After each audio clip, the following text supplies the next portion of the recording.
Sa ng pangalan ng Espiritu Santo. Pangalan ng Diyos na makawalan, isang Ama na pakasalamat kami sa pagkakataon na kami po ay inyong pinagkakitong sa Ligareto upang sama-sama kami magpapalitan. Salamat din naman sa ligalingan sa bawat isa sa amin. Ngayon na lamang magdiman kami po ang muling iyong pag-iingat.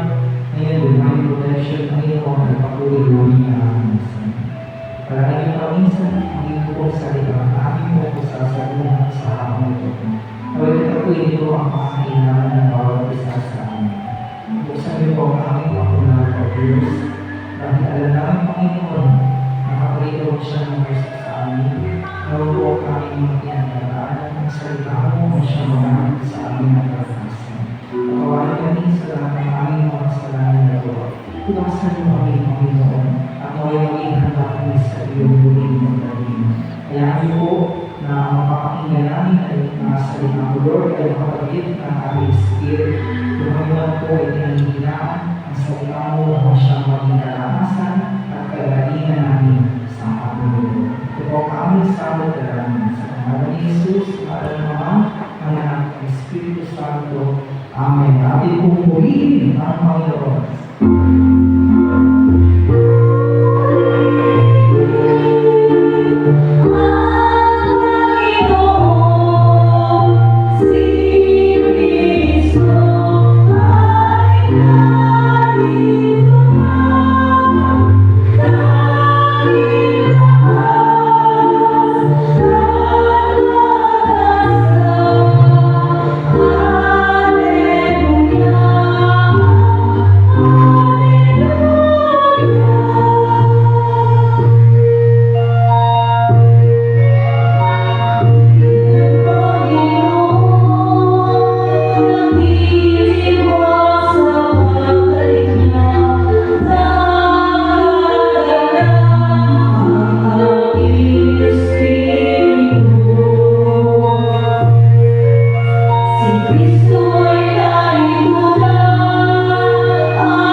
isang batid. Matthew chapter 24, verse 38 up to the following verses. Matthew 24, verse 38. In the days before the flood, people ate and drank, men and women married, up to the very day Noah went into the boat. Yet they did not realize what was happening until the flood came and swept them all away. That is how it will be when the Son of Man comes. Sa ating po sa piniliwika, ng mga araw na yun bago bumaha, ang mga tao ay nagsisirain, nag-iinuman at nagsisipag-asawa hanggang pumasok si Noe sa bato. Hindi nila namamalayan ang nangyayari hanggang na dumating ang baha at tinanay sila na. Ganun din ang mangyayari sa pagdating ng anak ng tao. Maraming naman ang magulang kapatid, ito po ang magulang balita ng ating kaligtasan. Sige po, palakpan po natin ang pagkakaroon.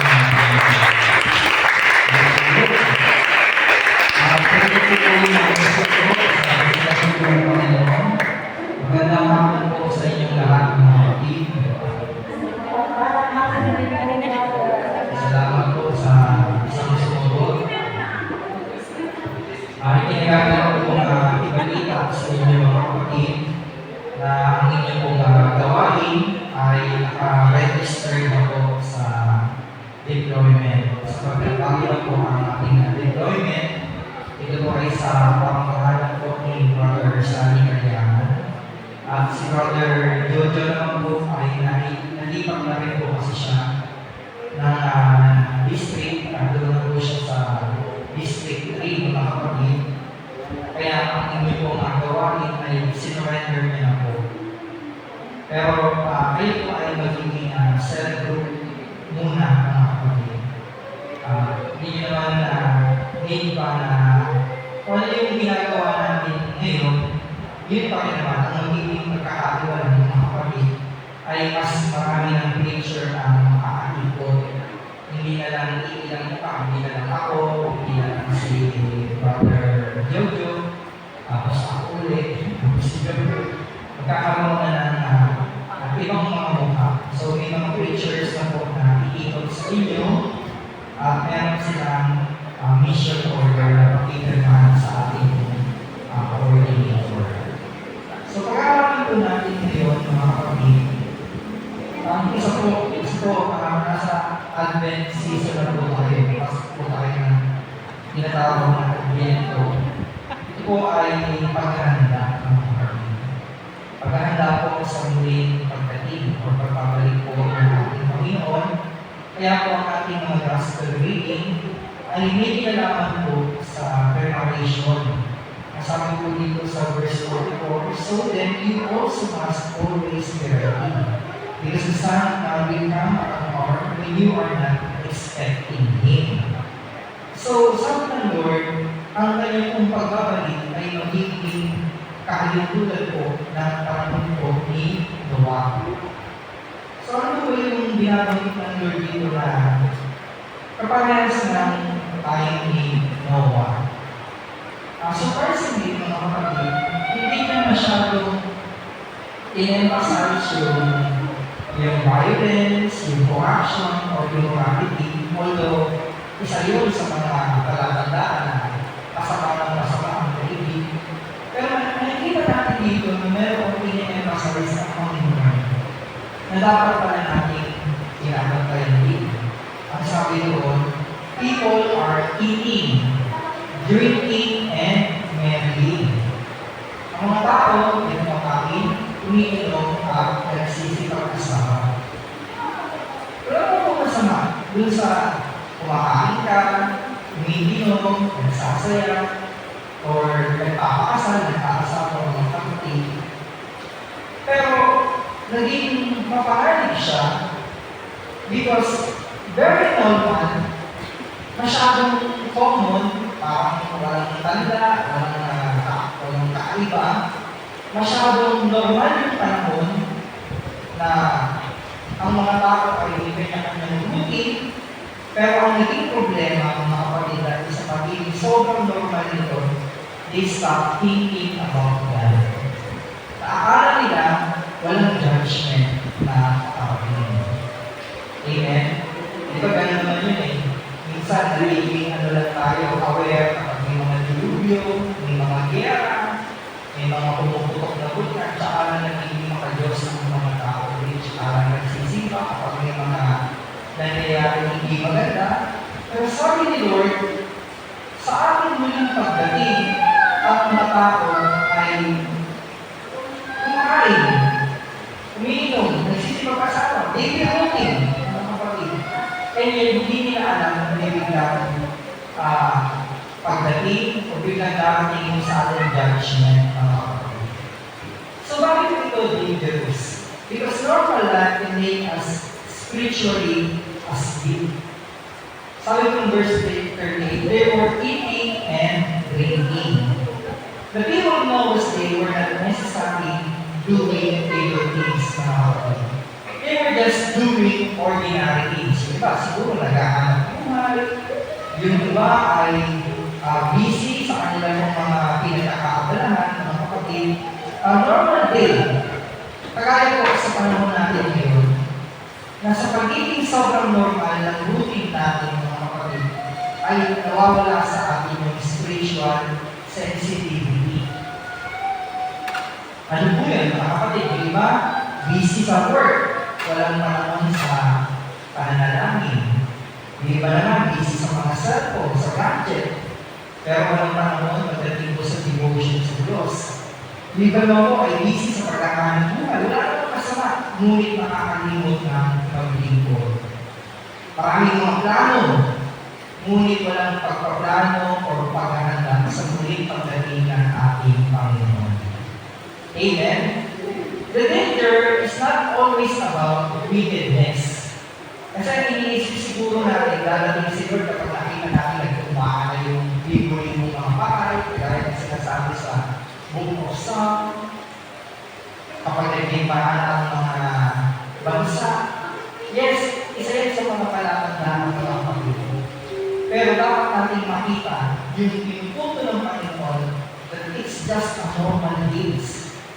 Na ang tao ko ay mapupuno ng distraction about normal things. Diba? Nanonood ng TV, na siguro ay nagsisiesta, samantalang may dito ay nagsusumita na makatugod sa panawagan ng Panginoon. So, bakit po siya dangerous? Because normal life can make us ignore God's warning. Sabi ng verse 39, and they knew not until the God came. So, they didn't realize what was happening until the God came and swept them all away.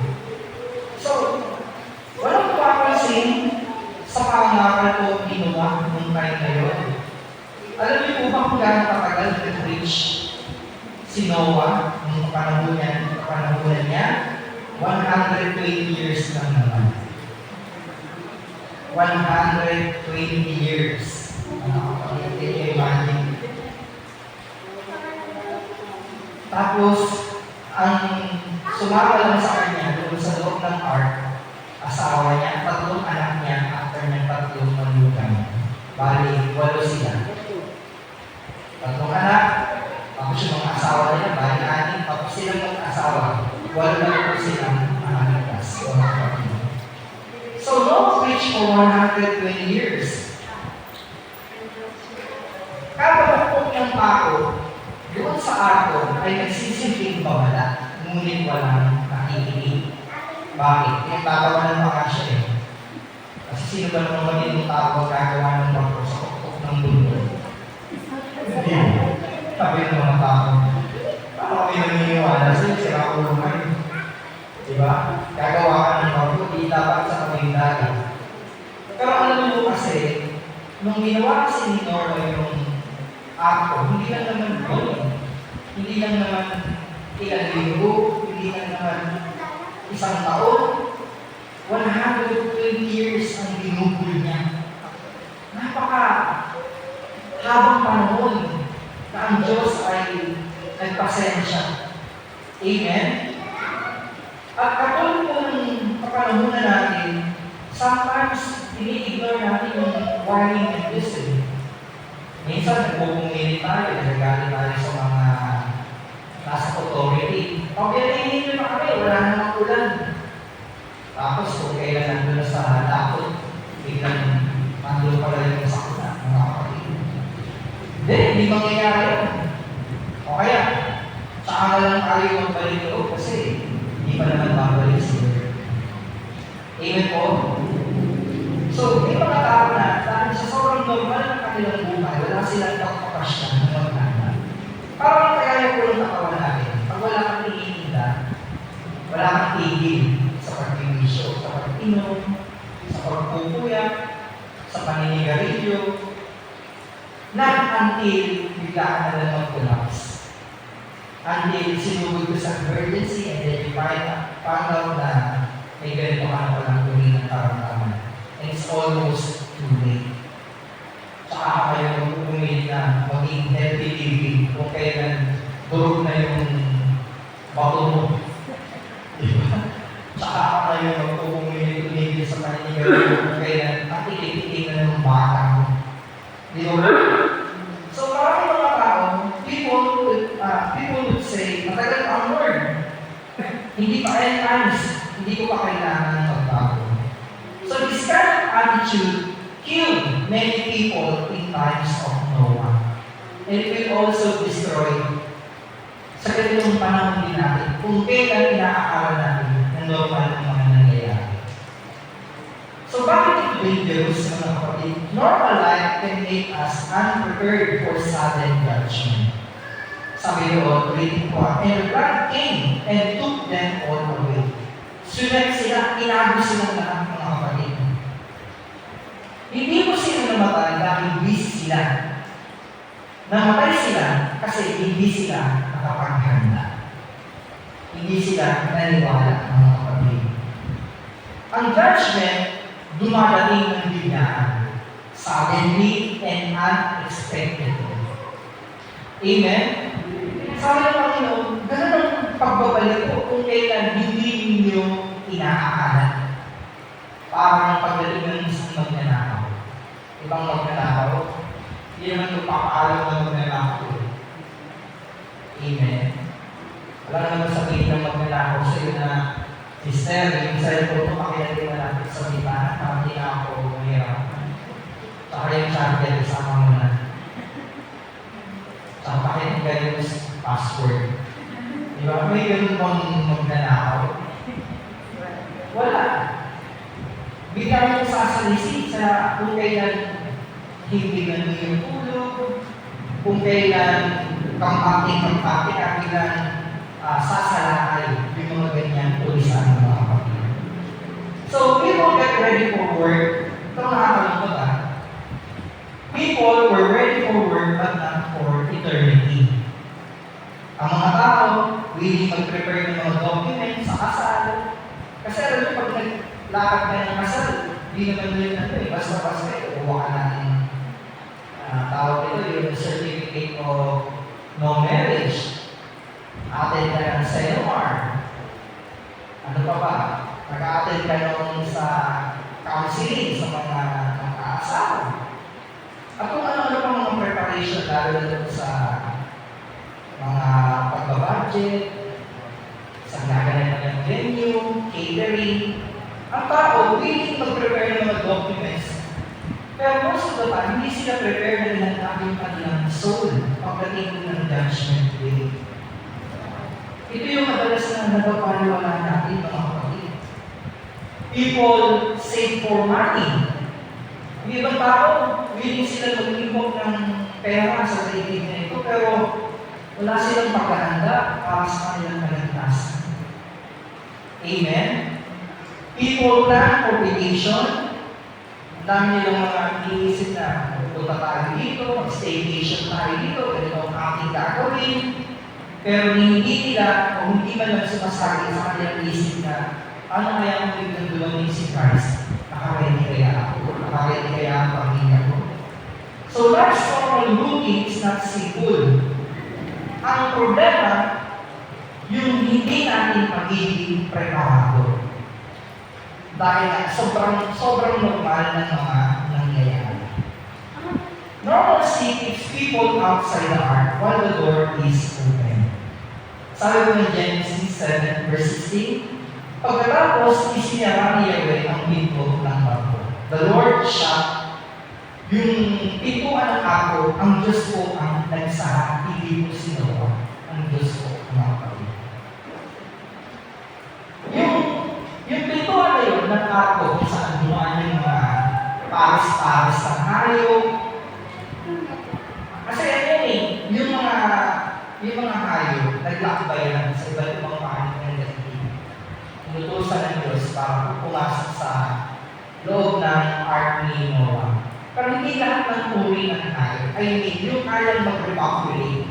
Kunyari, ang explanation kasi nila yan, hindi kailangan pumasok lahat ng uri ng aso. Isang klase lang ng aso. Nagkakaagi sila. And then kaya nila mag-repopulate. And then paglipas ng panahon, nag-i-evolve ng nag-i-evolve. Kasi hindi na talaga lahat magkakasya doon mga kapatid. Kung lahat mapapasukin. So yung kaya ng first yung mga nasa tubig, hindi na kailangan mapasukin. Yun lang talagang mga lumalakad, gumagapang sa ibabaw ng lupa. Yung pintuan na yun ng ako, mga kapatid, ay nakabukas ng matagal, ngunit wala man lang nagka-interest na pumasok.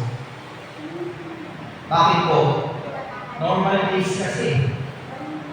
Amen. Tsaka na lang. Normal naman ang pamilya natin. Tsaka na lang ako aatin, tsaka na lang ako sasama sa sister, tsaka na lang kami makikidjoy. Kasi normal naman. Marami nagkakaabala, dahil na kayo December, malakas ng benta, kung ano mga assignment ang ginagawa. So, they didn't feel the danger. Bakit? Kasi siguro nung time nila, maliwanag ang kalangitan. Amen? Tuloy ang trabaho. Ang mga kabataan siguro, nag-aalaro, nagkakataan. Tuloy ang kasal. Mga kapatid. Pero alam niyo, hindi sa habang panahon na bumas yung door na yun. Ito ay biglang sumahat. Amen? Kaya alam niyo, ang nakakalimutan kong minsan, lalo na sa mga pag-iNPG, pagbabakay-bakay, akala nila, nakakabala tayo.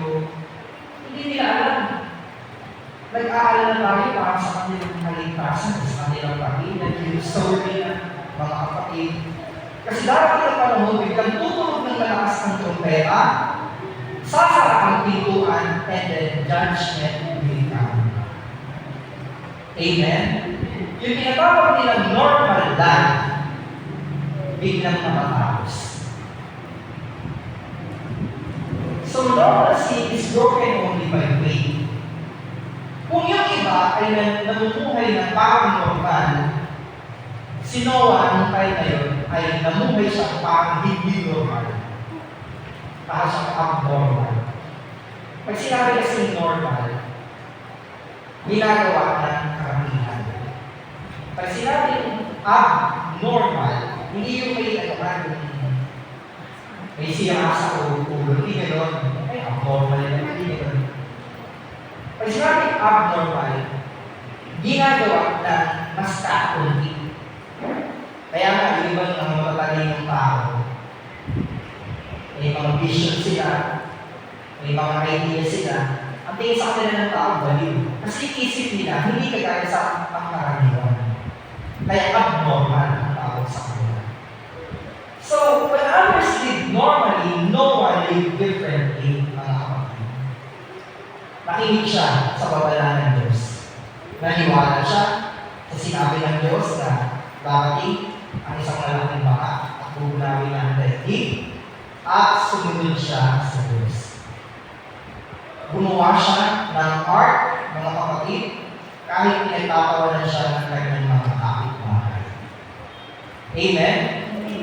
So no one lived with urgency while others lived with complacency. Alam niyo, kada pukpok, kada nagalit, kada paang ni Noah, nagmamadali siya. Kasi hindi naman sinabi sa kanya ng Diyos kung kailan lahat iba. Basta sabi sa kanya ng Diyos, gumawa ka na ng tao. Kasi, gugunawin ko na, dahil di na ito, kasama ang tao sa ito. Kaya yung iba, habang nagpa-party, habang nagdi-disco, si Noah naman nagmamadaling matapos yung ark ng mga kapatid. Amen? So, the people who follow Christ today are those people who pray even when their life is busy. Alam niyo mo, mga kapatid, kahit tayo po tayo kaabala sa buhay, huwag na huwag tayong makakalimot tumawag sa Diyos.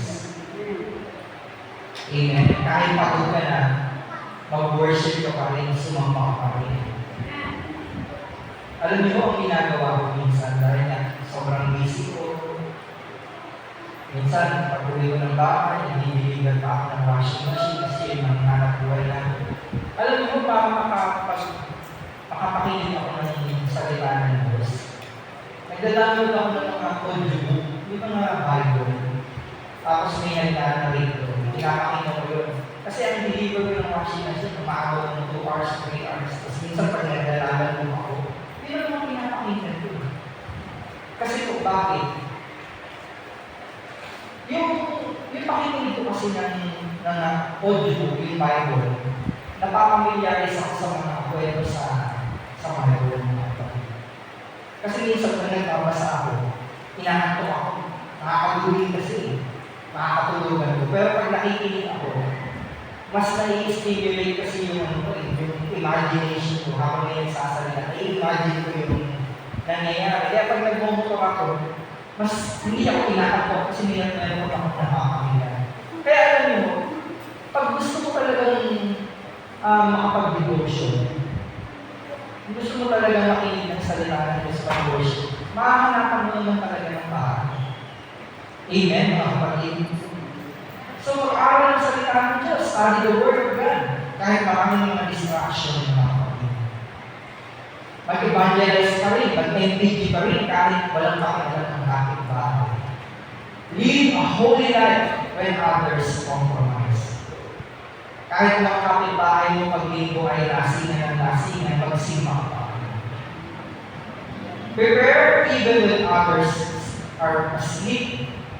Tayo po, lagi tayong tinuturuan ng Panginoon na maging handa. Yung ilawan, dapat hindi maguyuan ng langis. Nakaprepare yung kasuotan kung ikaw ay isang bridesmaid. Di ba? Ang gospel, puno-puno siya ng mga talinghaga patungkol sa paghahanap sa nalalapit na pagbabalik ng Panginoon. Kasi wala naman na tayo ibang hinihintay pa mga kapatid, kundi ang pagbabalik ng Panginoon. Amen, mga kapatid. Hindi mo alam kung yung pag-atin mo ngayon ay basta kapain na. Hindi mo alam. Maraming mga tao, for example, yung aming mga inuupahang bahay ngayon, yung may-ari na. Medyo ano siya, kilala siya sa lugar namin na medyo hindi maganda ang lugar. Sabi ng mga tao doon, ako brad, hindi kayo makakaganda kasi yung mga umuulat at bigana lang yung nalalas. And lately, medyo napansin kong, oo nga, totoo nga. Ano yun? Ang lifestyle na kasi, gabi-gabi, umiinom. Gabi-gabi, parang party lagi. Kasi nga, medyo may kaya naman sila. Gabi-gabi na, tapos, kami mga nagre-rent doon, may party na. Ayaw na kami pa-party, hindi samantalang tenant na kami. Nialagay na kung ano-ano magubo, yung pagmumawag na, hindi na makakapasok, ang tuloy sa labas. Tapos pinag-iba niya yung gate niya. Ewan ko anong plano niya, ilalagay na naman. Nasa pinag-iba niya. Yung mga namin, sa halip na safe, nandutuloy sa kalsada. Alam niyo, isang araw, bigla itong nagsigawan doon sa kanilang bahay. Kasi katabihan namin. Yung pala, sinugod na sa hospital. Natutukan ng ugat sa ulo. So, na-ICU, mga ilang araw. Ayun, kahapon, nalilibig na. Nililibig na. Namatay na ng bigla na. Pero gano'n lang. Parang wala na. Tapos, pagtataka ka, wala na lang nakikilan. Hindi ba? Parang nakakagulat yun.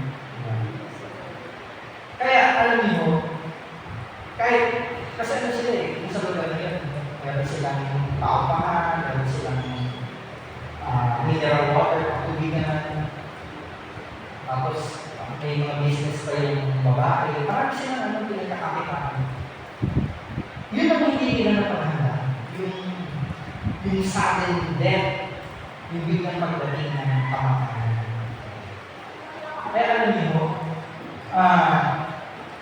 kung tayo ay nadidrift, tayo ay napakaling sa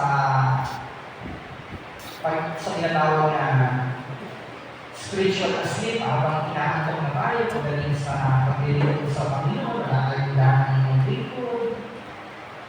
Kailangan ko natin gumising. Amen?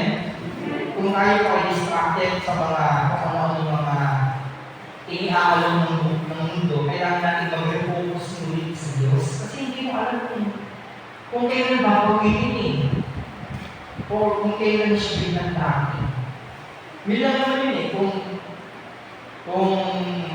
biglang dumating ang kamatayan o kaya abutan mo si Lord sa kanyang muling pagbabalik. Hindi mo alam mga kapatid. Kaya, before the rain comes, bago sa maraming pintuan, before the normal life ends, kailangan natin magbalik sa Diyos.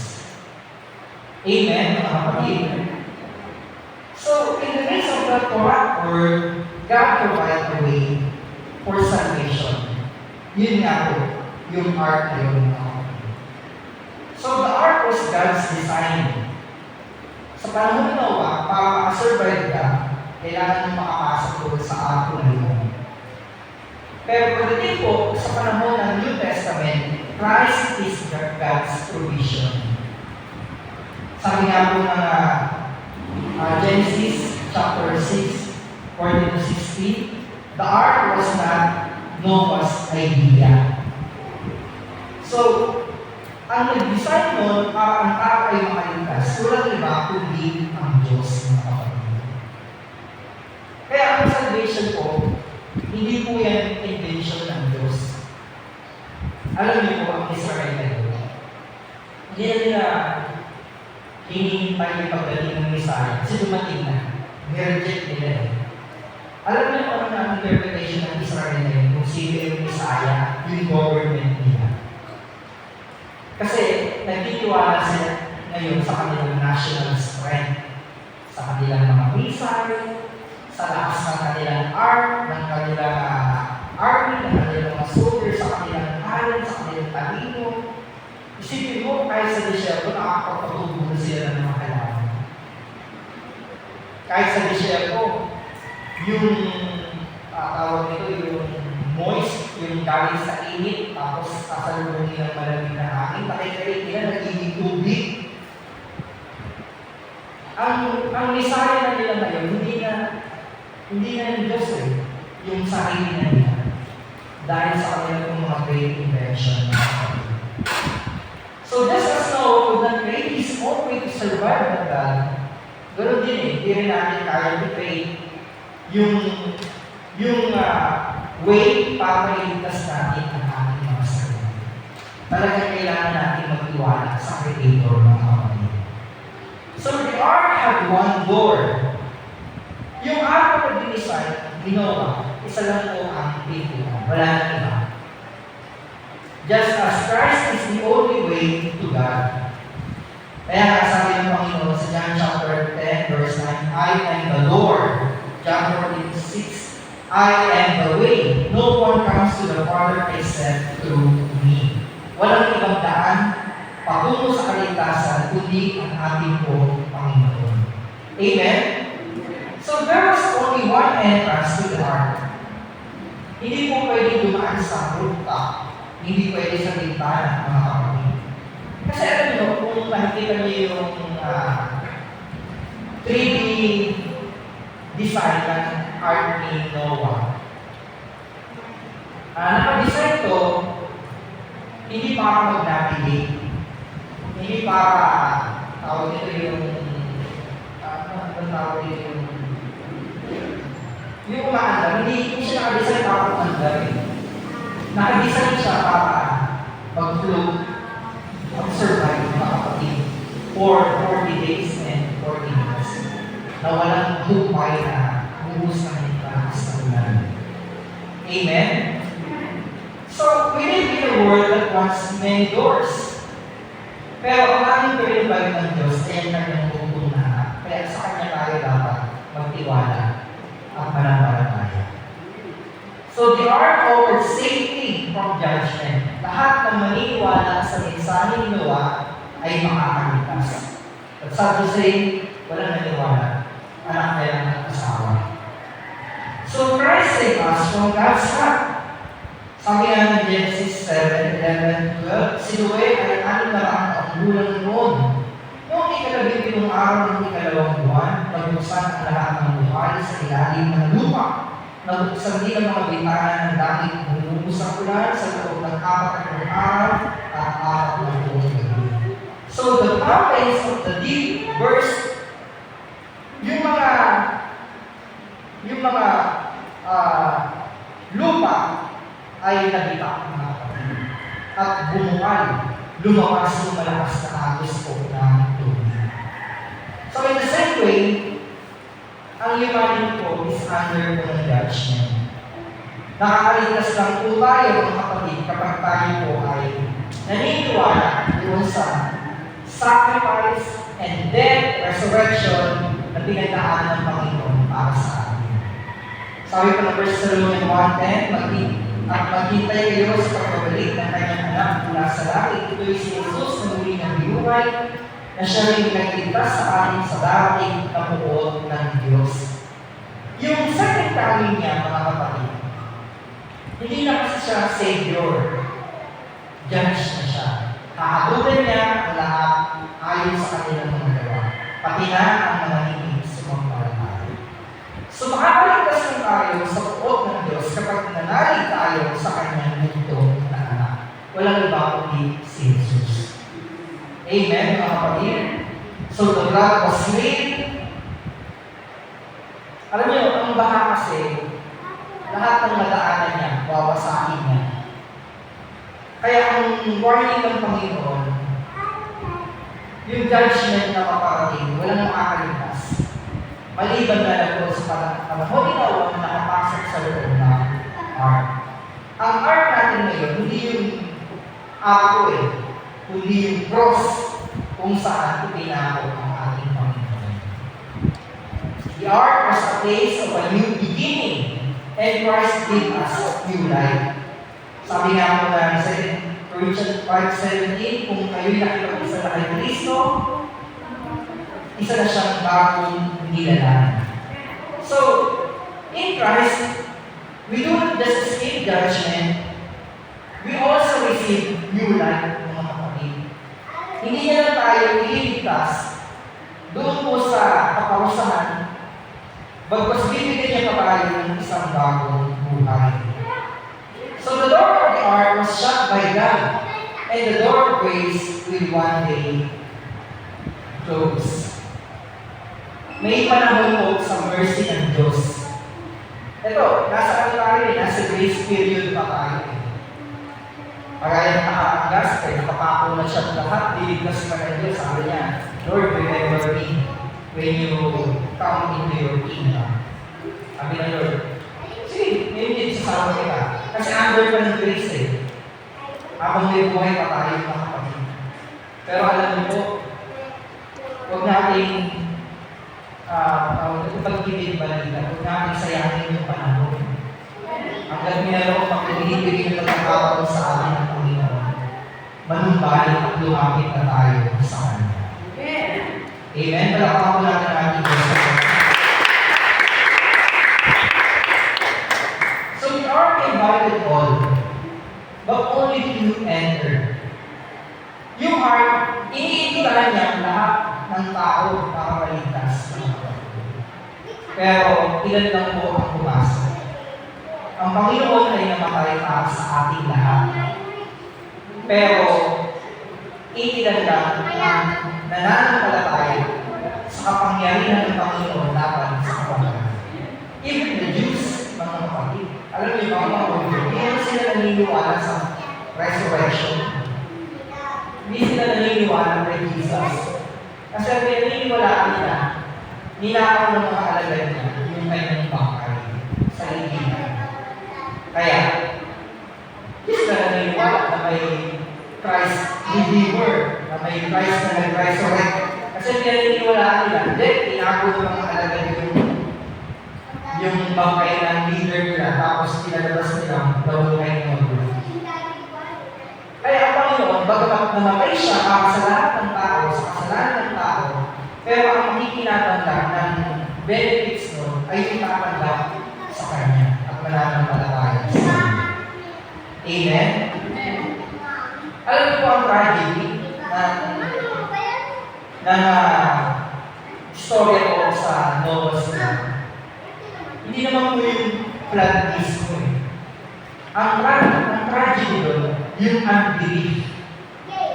Kasi habang naman 120 years, walang naniniwala. Ang tragedy sa atin mga kapatid, sa panahon natin ngayon, is also the same. Nandiyan ang grace ng Diyos, salvation is available, but people refuse to believe in Him. Kaya alam niyo, sa ibang bansa, yung mga nangangaral ng gold, nangangaral ng buong tapang, alam-alam sa katotohanan, pinakaway na nila. Si pangalan yung binaril, si Charlie, yung nakakailan na nag-viral na. Kasi si Charlie kasi marami siyang mga stand na naka-open sa mga LGBT community sa mga ibang mga religion. Kaya kung siya yung pinassassinate, natuwa sila. Pero nangingigilan kasi siya sa katotohanan, sa principle ng Bible. Sa Nigeria, sa Africa, may mga churches doon, habang nag-worship sila, bigla na silang papuputukan. At ang dami na pong namatay ngayon sa Nigeria. Kaya alam niyo, tayo napakapanad natin sa totoo. Walang pumipigil sa atin, katamaran mo lang. Minsan, dadalahin mo na lang yung sarili mo dito, tinapagod ka pang lumakan. Samantalang, sa ibang bansa, nagtatago sila sa mga ilalim ng lupa para makapag-fellowship sila, makapag-share sila ng body of Christ. Samantalang tayo, nakakatulog tayo ng mga payapak sa iba, nilalagay ng mga bomba, ang mga bata, nawawalan ng mga magulang, ang mga magulang, nawawalan ng mga anak. Hindi sila nakakatulog ng payapak. Pero tayo mga kapatid, napaka-blessed natin. Sobrang normal ng buhay natin. Ang iba sa atin, wala nang pakialam ng simbahan. Kailan kaya magpupulong ang simbahan ito? Kailan kaya magpupulong ng mga tao-tao? Pero kailan umaapaw na ang lahat? Hihintayin ba natin ito mga kapatid? So, there are two kinds of people sa panahon ko ni Noah. Una, yung nakapasok sa loob ng ark. Pangalawa, yung naiwan sa labas. Kahit anong sigaw nila ng mga kapatid. So, ganoon din po sa panahon natin ngayon. May dalawang klase ng tao. Yung mga tao naniniwala sa muling pagbabalik ni Kristo, at yung iba naman ay sa mga hindi naniniwala. So, ang tanong po doon, do you believe in God? Nandoon ka ba sa loob ng ark ng covenant ng Diyos? O pinababayaan natin na nakabukas ang pintuan ng mga chapel, ngunit wala tayong pakialam. Kahit narinig na natin, narinaw na natin. Alam niyo, huwag natin sayangin ang panahon. Kung may pagkakataon tayo makapagbalik ulit sa Diyos, ngayon na. Ngayon na. Hindi bukas, hindi sa pagkakataon, kundi ngayon. Tayo ba sa kayo sa presensya ng Panginoon? Wala, ako wala mo ngayon na.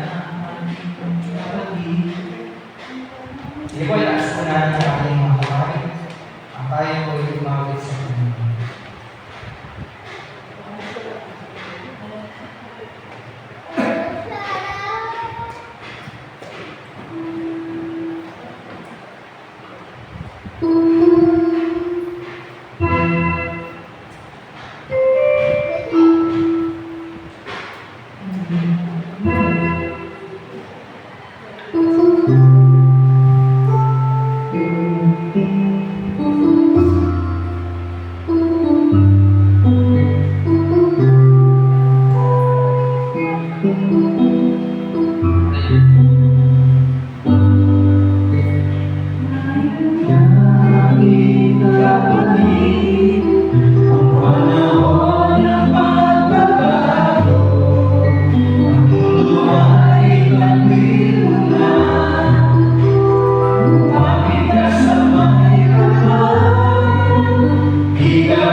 Ang mga maawi, ang tumutugtog sa gawain ng Panginoon, ang unang kanyang effort, ibalik niyo sa kanila ng siksik-libig at makapaw ng biyaya. Nawa, Panginoon, ang aming mga tao, ang magkaroon ng desire, Panginoon, na ikaw ay katuwi, at magkaroon ng puso na hangarin ikaw ay mapaglinturan sa bait sa lugar na ito, Panginoon. At dalangin namin, Lord, na sa iyong pagdating, Panginoon, ang aming mga taga-kinagapan, ang aming mga taga-talikayan, ang maliligtas, Panginoon. Sa iyong tao, i-bless, Lord, ang mga kapalit mo ito, ang mga po ang kanilang mga kahilingan, ang mga po ang kanilang mga kalalagayan sa buhay. Abutin niyo po ang bawat isa sa kanila. Ina po ang kanilang mga pamilya. Lalo higit ang mga kapatid namin ang sakit o ang raman. Ngayong hapon ito, buti nawa ng iyong biyaya sa pangalan ni Jesus. Ang ano po pakayanan nilang hinandog para sa iyong gawain. Ibalik niyo po sa kanila na hindi para sa kanilang inaasahan na pagpapala. Ito po ang aming samot dalangin sa pangalan ni Jesus, sa ngalan ng Ama, ng Anak, ng Espiritu Santo.